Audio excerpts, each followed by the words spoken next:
안녕하세요, 여러분. 김소희 노무사입니다. 먼저 1차 합격 너무 축하드리고요. 정말 고생 많으셨습니다. 간략하게 제 소개를 좀 드리고 시작하려고 하는데요. 저는 27기 노무사로 합격을 했고요. 제가 강조드리고 싶은 부분에는 이렇게 좀 별표를 쳐두었습니다. 현재 프라임법학원에서 2차 노동법과 1차 사회보험법을 담당하고 있고요. 학원 강의를 진행하기 전부터 노동법 실무 강의를 진행했었기 때문에 올해로 강의 경력은 5년 차 정도입니다. 중앙경제 HR교육원이나 상공회의소, 대구 교육연수원 이런 곳들에서 인사팀 직원들을 대상으로 실무 강의를 진행했었는데요. 그렇기 때문에 여러분들께서 노동법을 배우실 때 어떤 부분을 어려워하시는지 잘 알고 있기 때문에 그런 부분들을 좀 보다 쉽게 설명드릴 수 있을 것 같습니다. 그리고 저도 수험생 시절에 여러 가지 시행착오를 좀 겪었었기 때문에 실제로 여러분들이 공부를 하시면서 어떤 부분을 좀 막막해 하시는지, 답안지에 왜 어떤 부분을 쓰시지 못하는지 좀 경험을 했었기 때문에 그러한 공백을 좀 메워드릴 수 있을 것 같고요. 제 이메일 주소를 밑에 기재해 두었는데요. 여기로 노동법 공부 방법이라든지 수험 생활과 관련된 질문을 주시면 제가 확인해서 답변 드릴 수 있도록 하겠습니다. 오늘 설명회를 좀 준비하면서 여러분들께서 지금 이 시기에 어떠한 부분들을 좀 고민을 하실까 저도 생각을 해봤는데요. 아무래도 동차반을 들어야 할지 GS 연기를 들어야 할지 아니면은 강사님들을 누굴 들을지 이러한 고민도 좀 있으실 것 같고요. 그리고 오늘 이따 무료 수강권 추첨을 한다라고 했는데요. 이제 그 대상자가 될지 이런 부분에 대한 좀 기대도 있으실 것 같습니다. 누가 되실지는 모르겠지만 미리 축하한다 이런 말씀을 좀 드리고요. 아마 여러분들이 가장 고민이 되시는 거는 어차피 내년에 좀 다시 해야 되지 않을까? 이런 생각이 많이 드실 것 같고요. 합격에 어떠한 좀 비법이나 꿀팁이 있을 거냐 이런 것도 좀 궁금하실 것 같은데요. 이 두 가지 사항을 중점적으로 좀 말씀을 드리려고 합니다. 이 그림은 사람이 달려가는 버스를 좀 잡으려고 뛰어가는 그림이죠. 제가 수험생 때 많이 했었던 생각인데요. 이제 제가 타려고 하는 버스가 지나가려고 하는 상황입니다. 그때 저한테는 두 가지 선택지가 있죠. 달려가서 이제 탈 수 있을지는 모르지만 그 버스를 타려고 이제 뛰어갈 수도 있고요. 아니면 이미 출발한 버스는 어쩔 수 없다. 다음 버스를 타겠다 하면서 정류장에 천천히 걸어갈 수도 있을 겁니다. 아마 여러분들의 상황이 지금 이 버스를 타려고 달려가는 사람과 좀 비슷하다 이렇게 생각이 되는데요. 제가 실제로 어떤 날은 좀 힘드니까 천천히 걸어가서 정류장에서 기다렸던 적도 있었고요. 아니면 탈 수 있을지 확실하지는 않지만 일단은 그냥 뛰어가자 이렇게 해서 탔던 적도 있고 못 탔던 적도 있습니다. 근데 버스를 탔을 때 들었던 생각은요. 내가 애초에 이미 버스가 출발했으니까 못 탈 거야 이렇게 생각하면서 뛰지 않았다면 나는 절대 이 버스를 못 탔겠구나 이런 생각을 했었거든요. 여러분들도 사실 마찬가지죠. 동차반 합격 가능성이 높지 않은 것은 사실입니다. 근데 0%라고 단정할 수는 없는 거거든요. 그런 말씀 들어보셨죠?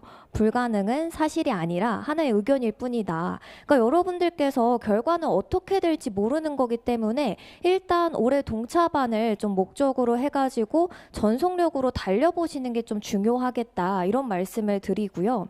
그 다음에 아마 연기를 들으려고 좀 고민하시는 분들은 이렇게 중요한 시험인데 3개월 만에 벼락 치듯이 이렇게 대충 할 수 없다.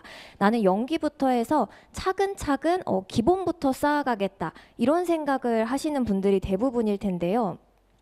수험 카페에 이따 가셔서 올해 2차 준비하신 분들 2차 준비 정도가 어느 정도 되셨나요? 이렇게 물어보시면요. 100%, 올해 100%로 준비해서 들어갈 수 있을 것 같습니다. 이런 분들 거의 없으실 거거든요. 완벽한 순간이라는 거는 오지 않습니다. 그래서 올해 일단 최선을 다해 보시고 내년에 이제 불합격 하더라도 준비를 하셔야 좀 더 가능성이 있다. 이렇게 말씀을 드리고요. 그 다음에 동차반을 수강하실 때 여러분들께서 반드시 이렇게 개인적으로 목표를 설정하고 오실 것을 추천드립니다. 보셨을 수도 있는데요. 목표 설정의 5원칙, 스마트 원칙이죠. 일단 저희 목표는 기한이 정해져 있습니다. 그래서 올해 2차 시험을 목표로 이제 동차반을 수강하시게 된다면요. 구체적이고 측정 가능하고 현실적인 목표를 좀 세우셔야 되는데요. 여기서 여러분들이 나는 이제 65점, 67점을 받겠다. 그거는 비현실적인 목표입니다. 그러니까 여기서 여러분들이 좀 현실적으로 해볼 만하다라는 것은 강사님들이 아마 대부분 좀 정리를 해주실 텐데요. 출제 가능한 어느 정도의 쟁점에 대해서 좀 중요도가 있는 것 위주로 준비를 하신 다음에 합격 기준 점수 60점 정도를 나는 받겠다. 이렇게 생각을 하시고 좀 동차반을 수강하셨으면 좋겠다라는 겁니다. 그 다음에 이제 합격에 어떠한 비법이 있을 거냐? 합격에 어떤 전략을 세울 때 제가 지피지기면 백전백승이다. 이걸 가지고 좀 말씀을 드리려고 하는데요. 먼저 여러분들께서 2차 시험을 정확하게 아시고 여러분들의 어떤 공부 스타일을 아신다면 합격 가능성이 당연히 올라가겠죠. 저희 2차 시험을 한번 보시면요. 2차는 1차보다 좀 합격률이 낮다. 이런 말씀 많이 들어보셨을 텐데 1차는 법조문 중심으로 맞는지 틀리는지 OX에 대한 판단을 하실 수 있는지 그 능력을 묻는 시험이라면 2차는 판례를 중심으로 공부를 하시게 될 거고요. 사례에 그걸 적용할 수 있는 능력이 있는지를 묻는 시험입니다. 그러면 노동법의 경우에요. 여러분들께서 시험장에 딱 가시면요. 문제를 읽은 후에 어떤 거를 물어보는지에 대한 문제인지 논점을 파악하실 수 있어야 되고요. 그 논점을 파악하신 다음에 이걸 물어보는 문제구나. 공부한 판례, 기본 법리를 적으시고요. 그 다음에 그 판례의 내용을 사례의 사실관계에 적용하시고 논리적 흐름에 따라서 답을 내실 수 있어야 되는 거죠. 카페 찾아보시면 노동법의 경우에는 사례 적용이 너무 중요하다. 고득점을 받는 어떤 포인트다. 이렇게 말씀하시는데요. 그거 맞는 말입니다. 근데 저희 동차반 수강의 목적이 뭐죠? 고득점 합격인가요? 아니죠. 그렇기 때문에 여러분들께서는 남들만큼만 답안을 쓰자. 이걸 목표로 준비를 하셔야 되는데요. 그러기 위해서는 초점을 스텝 1과 스텝 2에 맞추실 필요가 있습니다. 일단은 문제를 읽고 논점을 파악하실 수 있어야 되고요. 그 다음에 여러분들이 기본 내용을 충실하게 공부를 해서 그걸 답안지에 현출할 수 있어야 되는 거죠. 그리고 사실 3번 같은 경우에도 사안의 적용이라는 게 따로 어떤 방법이 있다라기보다는요. 판례의 논리 구조를 얼마만큼 잘 이해했는지에 따라서 달라지는 거기 때문에 가장 중요한 부분은 결국 기본적인 내용 숙지라는 거죠. 그래서 이런 부분들을 좀 저희 동차반 때 어떻게 수업할 거냐 이걸 말씀을 드릴 텐데요. 문제 한번 보시면은 이게 기출문제 중에 하나인데요. 문제에 가산임금을 청구할 수 있는 근로자에 해당하는지 논해라 이렇게 되어 있는데요. 이거 근로기준법상 근로자에 대한 내용을 묻는 문제입니다. 여러분들이 노동법 공부하시면요. 논점을 못 찾는 분들은 없어요. 이거 근로기준법상 근로자, 단체교섭 거부, 부당노동행위 이거 묻는 문제네 파악하시거든요. 근데 그거를 답안지에다가 내가 이걸 공부해봤는데 교수님이 이걸 묻는 것 같으니 쓰겠습니다. 이렇게 쓰실 수 없잖아요. 왜 그걸 쓸 건지를 논점의 정리로 3-4줄 쓰실 수 있어야 되거든요. 근데 나중에 여러분들이 연기나 일기를 다 수강을 하셔도요.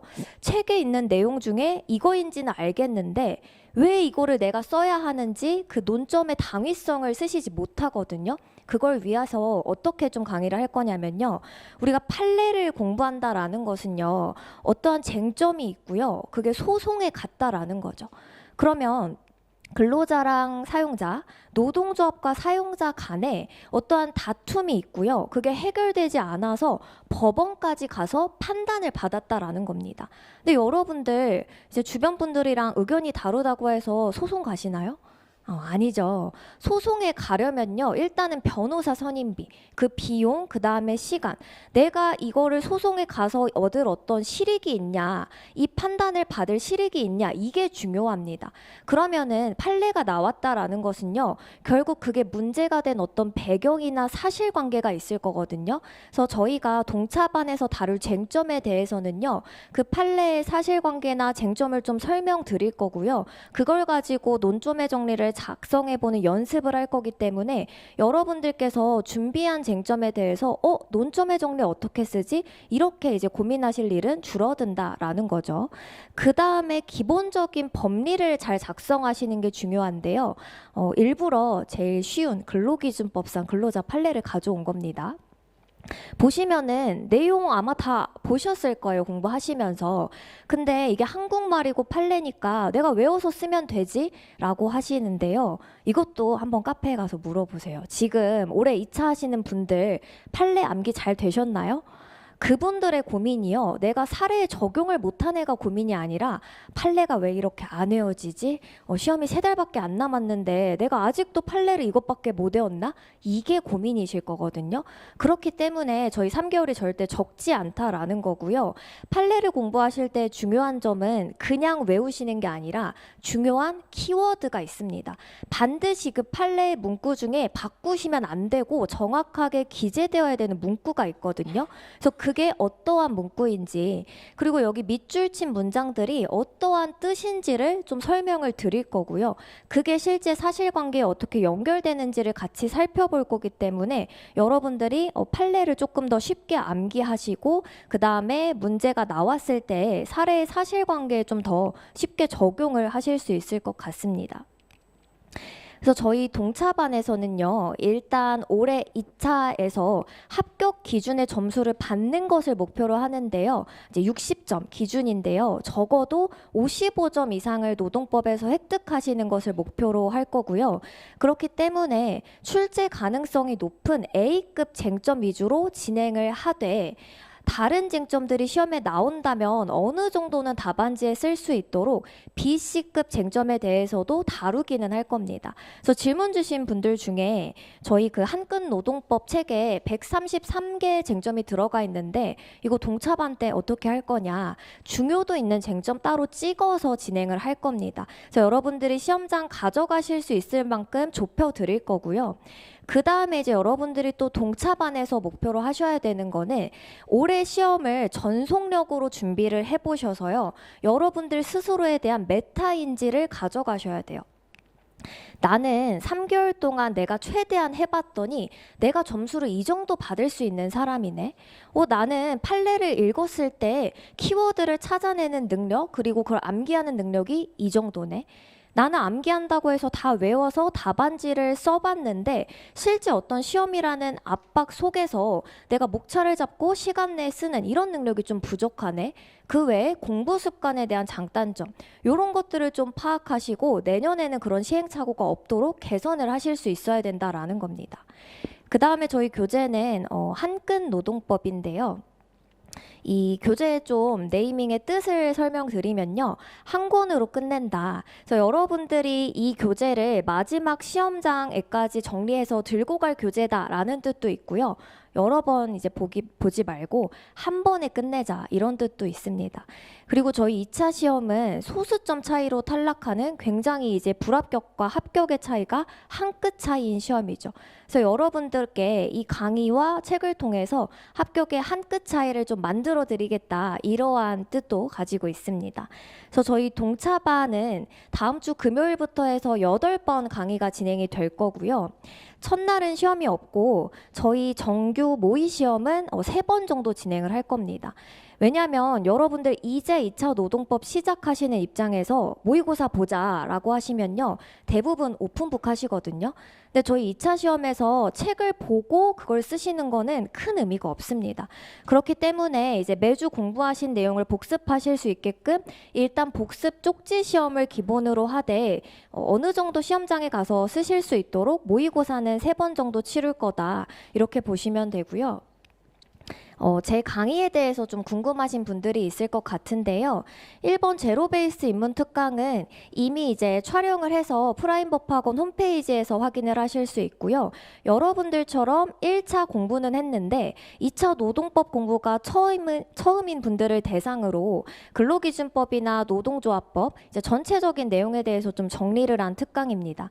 그 다음에 이제 2차 브릿지 특강은요, 내일 2시부터 진행을 하는데요. 이것도 올해 1차 보시고 2차 준비하는 분들을 대상으로 하고 있고요. 노동법 2차 공부를 어떻게 해야 될지, 그 다음에 답안 작성이라든지 이런 내용들을 어떻게 동차반에서 준비할 건지를 미리 같이 연습해보는 시간을 좀 가질 겁니다.